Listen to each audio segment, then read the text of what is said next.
First, here's a chart of Qantas's share price and the All Ordinaries Index since that fateful day in May 2007 when the takeover offer from Airline Partners of Australia just failed to get the 50% it needed. The board had endorsed it, but a couple of big shareholders said it was too low and campaigned against it. They looked like heroes for 6 months, but then the bottom fell out, and more for Qantas than the market.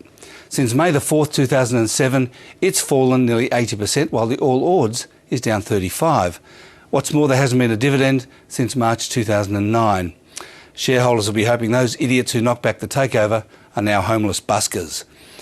To today's market, and it's up 1.5% despite Qantas's 19% nosedive. The banks did the best, while resources were also strong. SEEK jumped 4.5%, while the company whose classified business it stole, Fairfax, slumped to below 60 cents for the first time. Out of interest, the three online classified businesses, SEEK, Real Estate and Car Sales, are now together worth 4 times the value of Fairfax.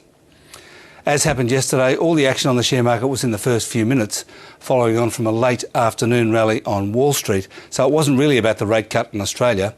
The dollar also went up by more than a cent to 97 3/4, and once again it was already going up when the rate cut was announced, although at 2:30 exactly there was wild seismic activity on the chart.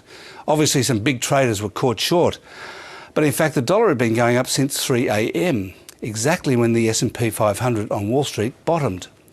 The US market finished steady, but Asian markets rallied, continuing the risk-on trade that started in New York at lunchtime there. And that's finance.